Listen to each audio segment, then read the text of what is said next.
10 skulls sat in a perfect semicircle outside the cadet's pod, and not one of them still had eyes. The rescue team's shuttle touched down 60 meters away. Lieutenant Corras was first down the ramp. He had done 17 recovery operations in 11 years, and he had a system: assess the body, call it in, bag what remained. Clean, fast, done. There was no body. There was a human girl sitting cross-legged in the center of the circle, eating a ration bar. She had ash in her hair and a long cut along her left forearm, sealed with a strip of thermal tape she'd applied herself. The skulls around her were clean, not roughly stripped, not smashed open for marrow, cleaned. Each one had small markings etched along the orbital ridge, careful lines in a pattern Corras didn't recognize. She looked up when he stopped walking. "Took you guys long enough," she said. Corras had been in the Galactic Enforcement Academy for 11 years. He had processed crime scenes on 6 worlds. He had pulled survivors from hull breaches and wildfire zones, and one very memorable hostage situation on a gas platform above Tyrix 4. He had never, not once, stood in front of a scene and had absolutely nothing in his training that applied to it. He counted the skulls, 10. She was already looking back at her ration bar. "You'll want to hear how this ends. Stay close, because this is where the galaxy learned what the word Deathworlder actually means." 41 hours earlier, Cartas Prime looked exactly like what it was: a place designed to kill things slowly. The volcanic basin stretched for 60 kilometers in every direction, obsidian shelves cutting across one another at angles that caught the light wrong, like broken teeth in a jaw that had never quite closed. Sulfur hung in the low air. The sky above the caldera glowed a dull amber, the kind of color that meant the rock below was still moving, still thinking about what it wanted to do next. Cadet Maya Reeves stepped off the transport and watched it rise without her. She had a pack: standard Academy issue, water purification tabs, 1 emergency blanket, a utility blade about as long as her palm, and 3 protein bars she'd already eaten 2 of during the 6-hour ride from the station, because she hadn't known what she was being dropped into, and she figured eating, while she had the chance, was just good sense. She stood at the edge of the first obsidian shelf and looked out across the basin. It was quiet, not the quiet of a place with nothing in it, the other kind. Maya had grown up in interior Alaska. She knew the difference. She unslung the pack, sat down on the shelf, and ate the 3rd protein bar. Then she took out the utility blade, checked the edge with her thumb, and started thinking. The transport had not told her the exercise parameters. It had not given her a mission briefing or a timeline or an extraction window. The Academy ran unstructured survival drops sometimes. She'd read about them in the orientation packet, framed as adaptive assessment modules. She had assumed that was what this was. She was already revising that assumption. A survival drop would have given her a comms tag. She didn't have one. A survival drop would have given her the zone radius, some boundary she was expected to stay inside. Nobody had told her the boundary, and a survival drop wouldn't have landed her in a place that smelled like 3 different kinds of sulfur compound and something else underneath, something organic and recent, something that made the part of her brain her grandmother had called the old part start paying close attention. She breathed through her nose, closed her eyes for 3 seconds. Something had been here in the last few hours, something large, more than one of them, moving in a pattern that suggested they knew where they were going. Maya opened her eyes and looked at the obsidian shelf to her left. A partial track pressed into a thin layer of ash that had settled in the low point of the rock. 4-toed, long-clawed, heavy through the ball of the foot. She crouched and measured it against her own hand, wider than her spread fingers. She did not panic. Panic was a thing that burned calories and made noise, and produced exactly 0 useful information. She picked up the pack and moved toward the ridge. The thing she noticed first about Harvok, later, when she had time to think about the sequence, was that he was quiet for something his size. She had been moving along the inner ridge for 20 minutes, staying low, using the natural shadow of the overhang above her, when she felt the shift in air pressure. Not heard, felt. The way a displacement of something large feels when it moves behind you and you are very still. She did not turn around. She kept walking, same pace, same line. The displacement came again, slightly to the left this time. He was tracking her step pattern, testing whether she'd noticed. She hadn't reacted, so in his assessment, she hadn't noticed. That was the first mistake he made. She reached a section where the ridge narrowed to about 1.5 meters, the obsidian wall on her left rising vertically, the shelf dropping off sharply to her right into a lower basin. She slowed just slightly, natural, a person watching their footing on a narrow ledge, and used the pause to check the reflective surface of the black rock wall. He was big, four-eyed, scaled, moving in a low crouch that told her he was built for exactly this kind of terrain. He had gear she didn't recognize, a harness with attachments along the spine, a coiled something at his hip she was fairly certain wasn't decorative. He was maybe 8 meters back and closing. She counted to 3. Then she stepped slightly to the left, close to the wall, and let her boot catch the edge of the loose shale she'd spotted 2 steps earlier. She stumbled, convincingly, she thought, and grabbed the wall with both hands, pack swinging out over the drop. Havok moved fast, faster than she'd expected. She was ready for that too. When the harness came free from his spine, she had unclipped 2 of the 3 anchor points during the stumble, her hands on the wall, his attention on the grab. He didn't understand what had happened until he was already 2 meters lower than he'd intended to be. The coiled line at his hip was still attached to the harness. The harness was now attached to a crack in the obsidian wall where she jammed the clip in the same motion. He hung there 6 feet below the ridge, gear wrapped around his own torso, and looked up at her. She looked down at him. "Hi," she said. She took the utility blade, and she cut the coil line where it connected to the rest of his equipment. Not the main suspension, she left that, just the tools. They clattered down into the lower basin. Then she sat on the edge of the ridge and looked at him for a long moment. "How many more?" she said. He said nothing. She hadn't really expected him to, but the way his 4 eyes moved quick, to the left, then corrected, told her enough. More than 2, probably not more than 12. She stood, shouldered the pack, and walked. Behind her, Havok was still hanging. She'd left the harness clipped to the wall. He'd get himself down eventually, probably. She hadn't checked how secure the clip point was. She'd been moving fast. The gas came first.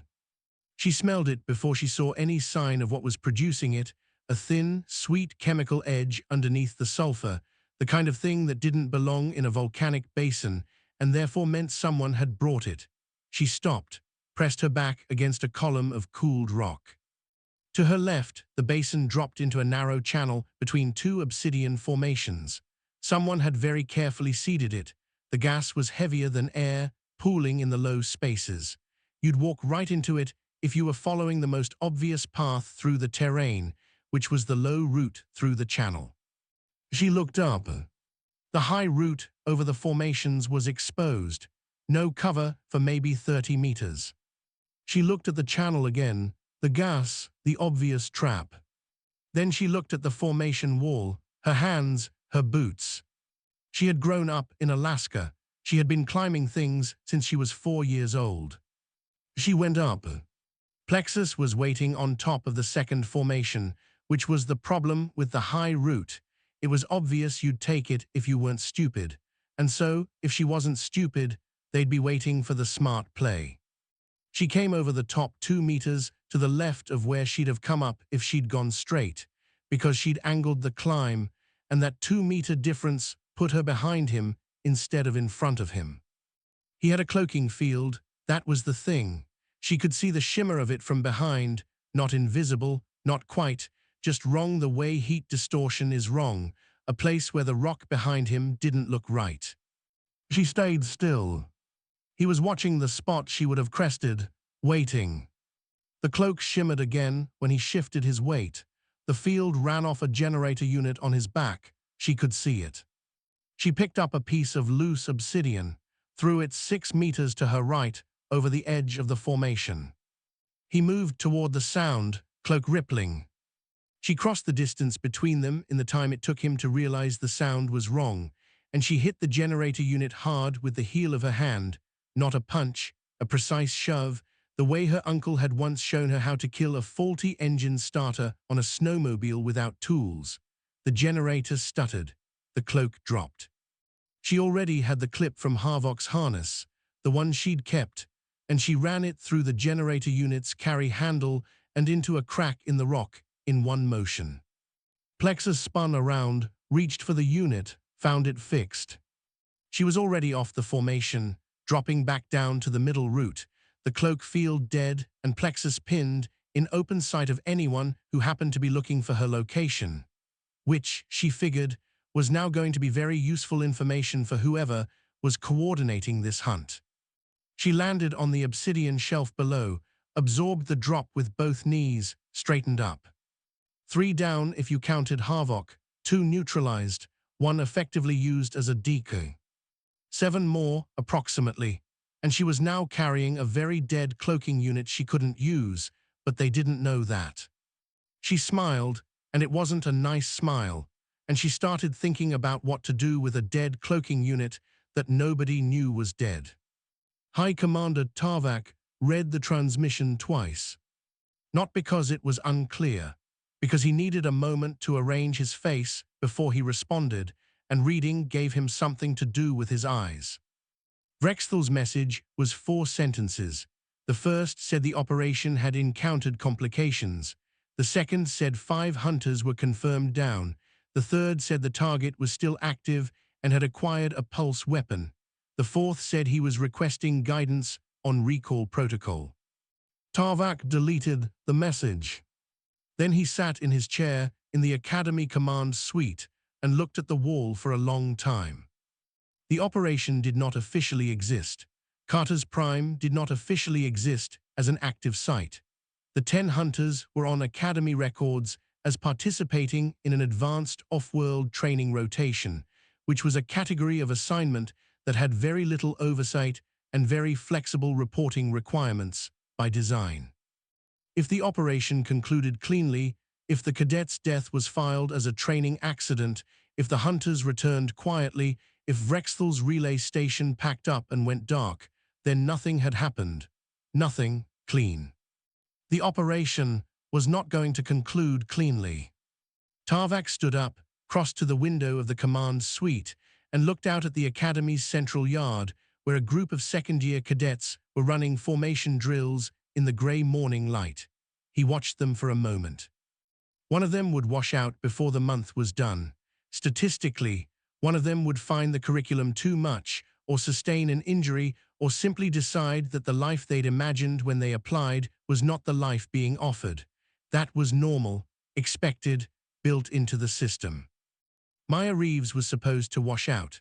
That had been the whole arrangement, not officially, not on paper, but in the understanding between Tarvak and the council members who had quietly agreed that a Class 12 Deathworld human in the officer track was a political problem that was easier solved than managed. Cartas Prime was the solution, simple, untraceable. He turned from the window. The problem, the specific, present, operational problem, was that Vrexthel had taken 10 hunters, and the cadet had taken 5 of them, and the remaining 5 were now in a situation where the only way to resolve it cleanly was to let the hunt finish, which meant letting it get worse, or to pull everyone out, which meant leaving evidence, which meant the operation's existence became a question mark that someone would eventually ask out loud. Tarvak composed a reply to Vrexthel. "Let it finish," he wrote. "She cannot reach the caldera and return before the atmospheric window closes. The terrain will do it." He sent the message. He was wrong, but he didn't know that yet. Maya heard the shuttle before she saw it. Not close, it was high, holding position somewhere above the cloud layer, the sound of its atmospheric thrusters, a low rhythm she felt in her sternum more than heard with her ears. Holding position, watching. She filed that away and kept climbing. The caldera slope was steeper than it looked from the basin floor, which she had anticipated, and the obsidian was loose in places, not fixed rock, but accumulated shards from old flows that shifted under her boots and made each step a small negotiation. Her left arm ached from the wrist to the shoulder. The blistering from the thermal channel had settled into a tight, specific pain that flared when she bent the elbow, so she kept the arm as straight as she could and used her right hand for the grips. She could see one of the remaining hunters. He was above her on the slope, moving parallel rather than toward her, angling for the high ground on the caldera rim. Smart. From the rim he'd have line of sight on the whole slope. She'd have no cover. She kept climbing, slower now, deliberately, letting him get to where he was going. Because she'd seen the rim from below, and there was a problem with the rim as a shooting position. It was directly above the caldera's active vent field. The rock up there was hot enough that you could see the shimmer coming off it even from 100 meters down the slope. You could stand on it. You could stand on it for maybe 10 minutes before the heat transfer through the soles of your boots became a problem. She had boots rated for extended sub-zero contact. The thermal transfer properties worked in both directions.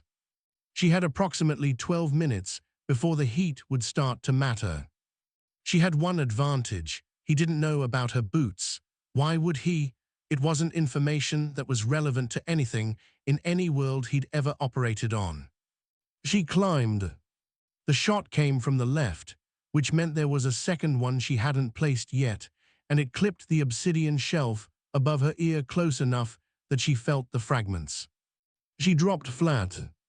The slope here was 30 degrees, ash and loose shards, and lying flat on it meant she was basically invisible from above, no profile, no silhouette, just a shape against broken rock.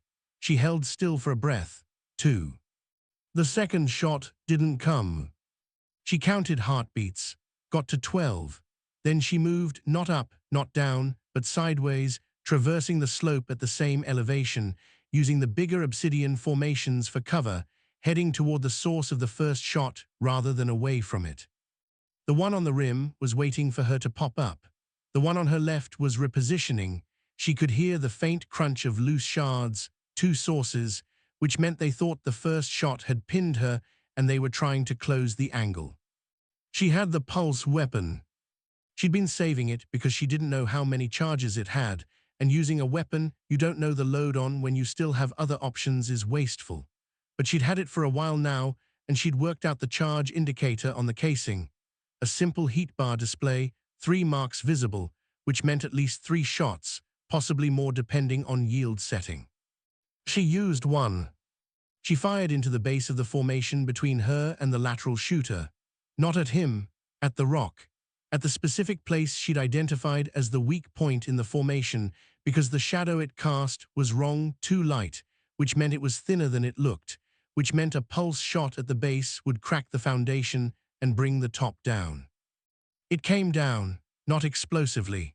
It leaned, and then it committed, and 4 tons of cooled obsidian introduced itself to the slope in a grinding slide that filled the lateral position with a moving wall of rock. She was already moving up. 1 on the rim, 2 more somewhere below, the ones she hadn't accounted for yet. She went up hard, all speed now, because the one on the rim had just heard a rock slide and would be looking for her position, and the window between him looking and him finding was maybe 3 seconds. She crested the rim from an angle he wasn't covering.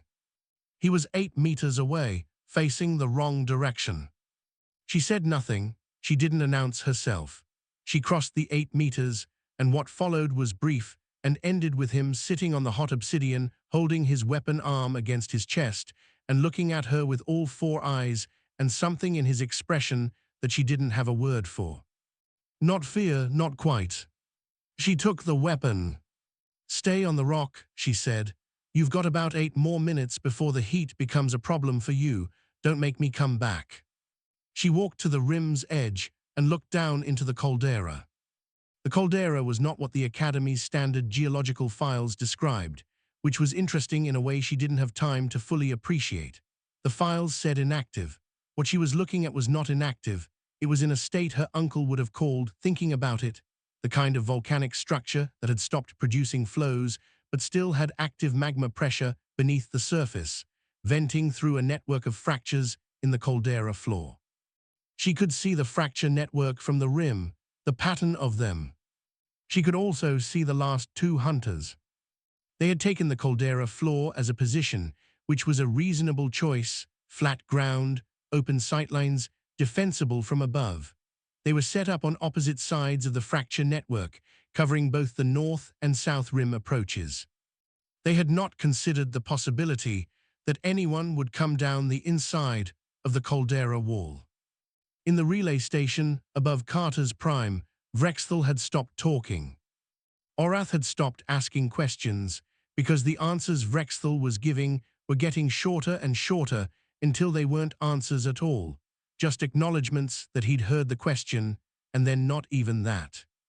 On the feed, Cadet Maya Reeves was climbing down the inside wall of the caldera. "She's going down," Orath said. "I see it." Nobody goes down into an active caldera, the atmospheric pressure alone. "She doesn't know it's active," Vrexthal said. Then 3 seconds later, "or she does." Orath looked at the feed, at the way she was moving, not panicked, not reckless, but reading the wall as she climbed, touching the rock, pausing at specific points, changing her line based on what she found there. "She knows," Orath said quietly. The realization sat in the relay station like a stone dropped in still water. Vrexthal had believed, when he'd taken this assignment, that Cartas Prime was a controlled environment, that the variables were the terrain and the prey, that the hunters were the controlled element, experienced, trained, armed, coordinated. He understood now that he had miscounted the variables. He had not sent 10 hunters to a hunting ground. He had introduced 10 trained combatants to a single human who had grown up on a world where the terrain was trying to kill you every day, who treated geology the way his hunters treated target profiles, who had just climbed down into a volcanic caldera because she had read the fracture network and decided it was useful. The two hunters on the caldera floor had not looked up. "They need to look up," Vrexthal said. He said it to no one. He said it knowing the comms line to the hunt floor was closed, had been closed since the operation began to preserve silence discipline. On the feed, Maya Reeves reached the caldera floor. Neither hunter had looked up. What she did next, Vrexthal would spend a long time reconstructing afterward, and he still wasn't certain he had the sequence right. She didn't use the pulse weapon. She crouched at the base of the caldera wall, and she did something to the rock, something deliberate, something that took maybe 40 seconds, and then she walked to the center of the fracture network, directly between the two hunter positions, and she stood there. Both hunters saw her at the same time. Both hunters moved toward her. She watched them come. At the moment when both were committed, close enough that stepping back meant giving ground, far enough apart that they couldn't communicate, she reached down and pulled the thing she'd placed at the caldera wall. A cord. She'd found something, or made something, in those 40 seconds, something that connected to the fractures in a way that Vrexthal couldn't fully interpret from the feed angle. A single fracture opened, just one, running from the wall toward the center. Not an eruption, a vent. A controlled release of pressure through a single channel, filling one quadrant of the caldera floor with a wall of gas and steam that separated the two hunters from each other and from the exit route. She walked out through the north rim approach, which was the one quadrant the vent didn't reach. The two hunters were alive. Vrexthal confirmed it on the biomonitors, trapped and disoriented, but alive. All 10 were alive.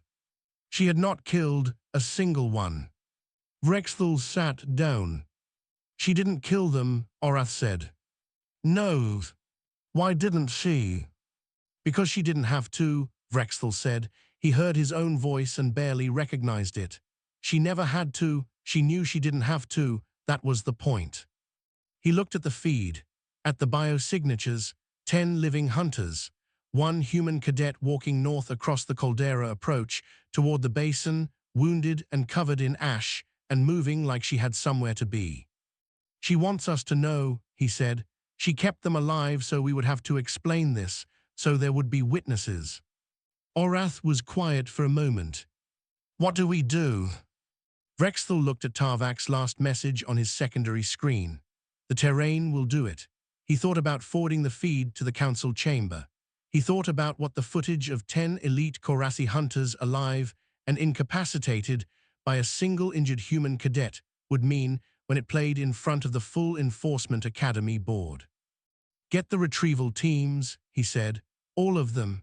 She's going to be sitting somewhere waiting for us, and when we land, I want everyone to look like we planned this." He paused. "And find out how she learned to read a magma fracture network." She cleaned the first skull at the 4-hour mark. She had found a thermal pool at the base of the caldera's north approach, shallow, hot enough to loosen everything, not hot enough to damage the bone underneath.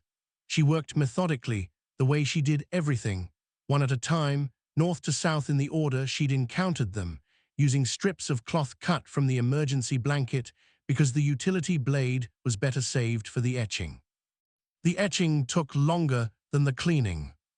She had learned the pattern from her grandmother, who had learned it from hers, who had brought it from a place that no longer existed in the form it had existed when the pattern was first cut. It was a death honor, not a trophy mark. Her grandmother had been very clear about that distinction. A trophy mark said I was stronger. The death honor said you were worth the fight. There was a line between them, and it was important, and Maya had understood the difference since she was 6 years old, watching her grandmother's hands move over a set of antlers on the work table. She etched the orbital ridge of each skull carefully, 4 lines converging at a point, the marks her grandmother used for something that had fought well and died clean.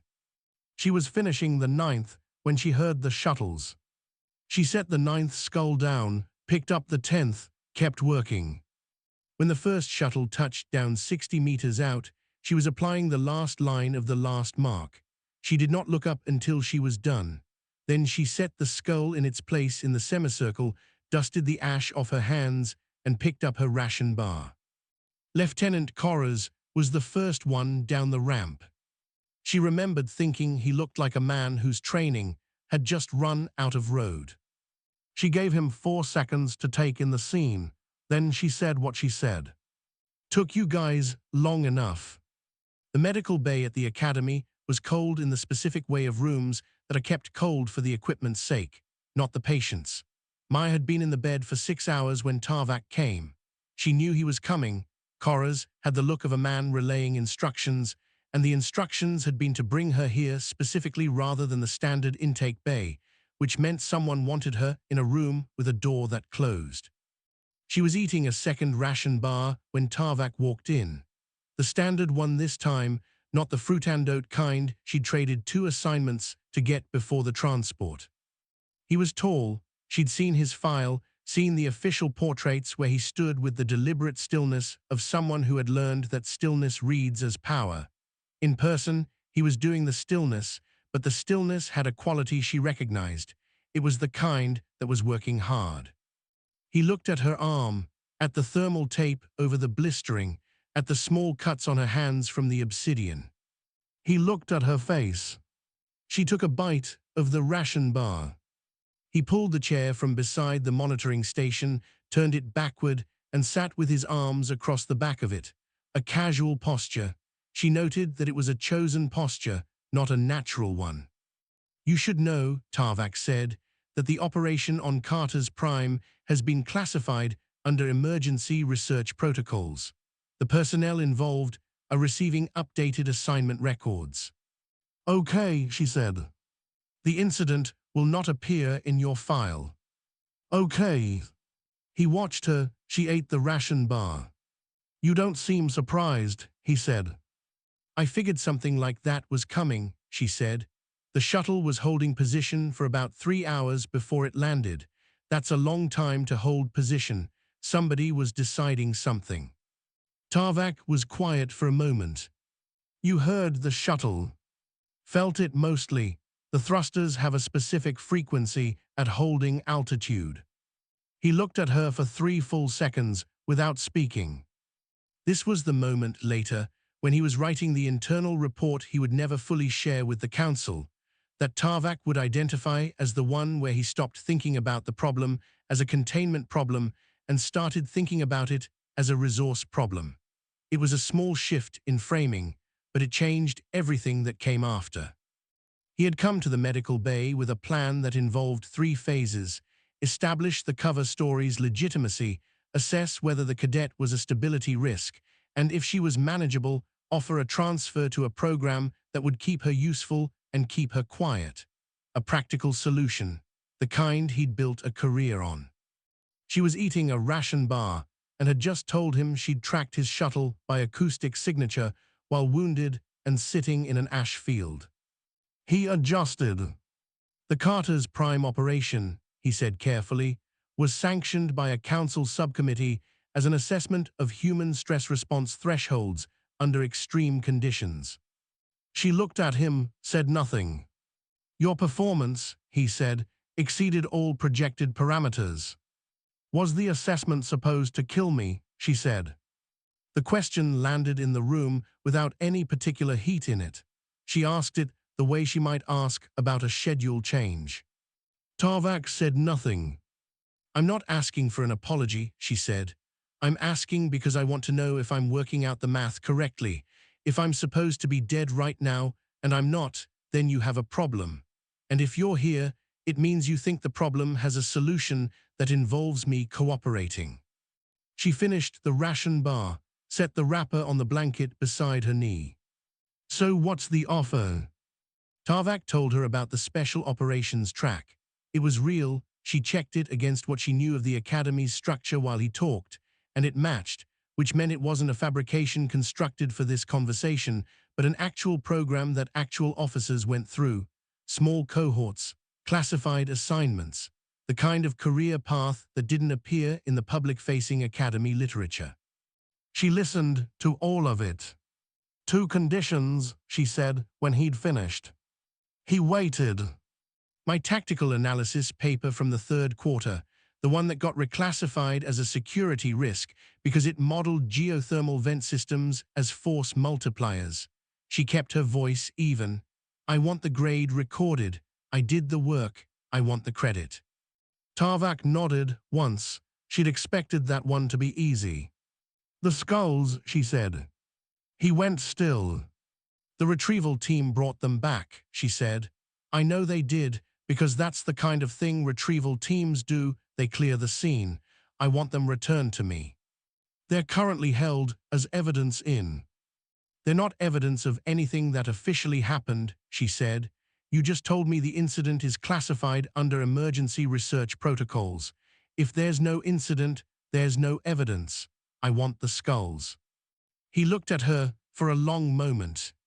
She looked back. Those were, he said carefully, decorated officers.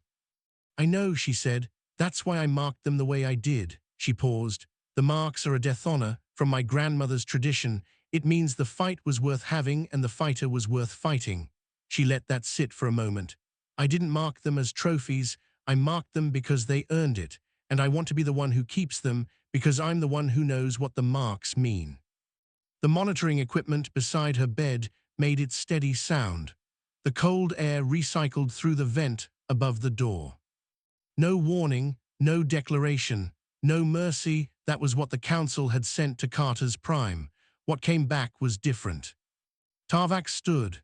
He turned the chair back to its position beside the monitoring station, the same deliberate way he'd moved it before. I'll have the paper grade updated by end of week, he said. The skulls will be in your quarters by tonight. He walked to the door, stopped with his hand on the frame. Cadet Reeves, he said. She waited. The council is going to want a briefing on your methods, full debrief. They'll frame it as research. I know, she said. It won't stay classified indefinitely. Eventually, the subcommittee members will talk. People will know what happened on Cartas Prime. Good, she said. He left. She looked at the ceiling of the medical bay for a while, the recycled air, the cold light. She had been a cadet when she got on the transport.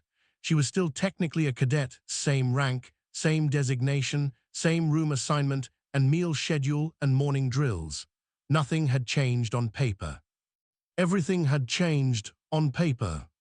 She thought about the skulls, about the marks, about her grandmother's hands on the antlers, the 4 lines converging, the thing it meant when you said it in the language the marks were borrowed from. This one fought as if they had something worth protecting.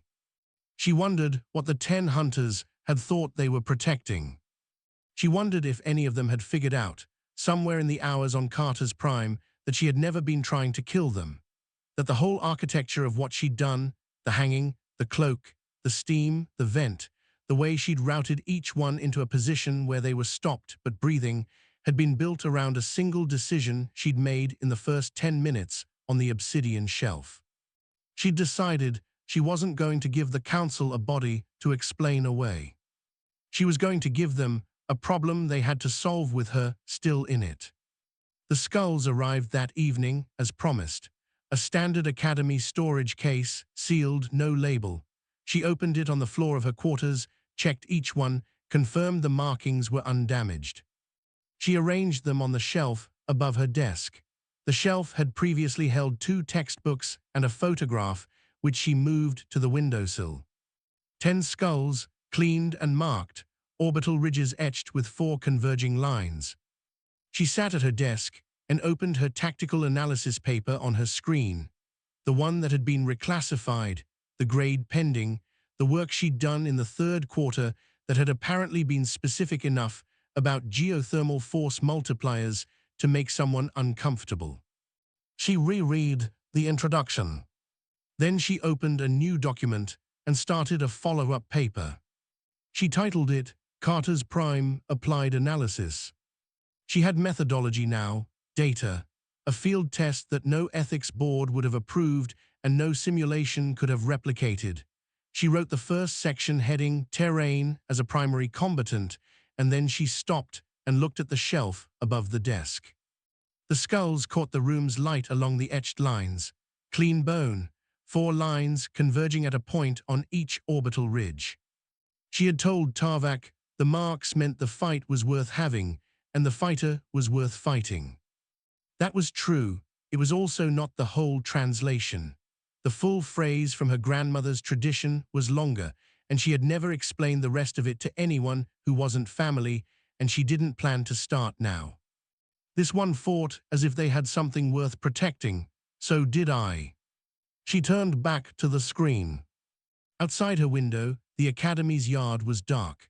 The formation drills were long finished.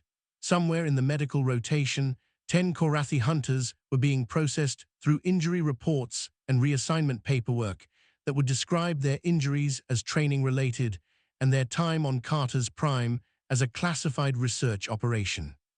Somewhere in a council chamber, a subcommittee was deciding how to frame a briefing request. Somewhere, Vrexthal was writing a report he didn't know how to end. And at her desk, under the shelf with the 10 marked skulls, Cadet Maya Reeves wrote the first line of her follow-up analysis. The galaxy treated us like an error. I gave them a ledger written in bone. She saved the document. She kept writing.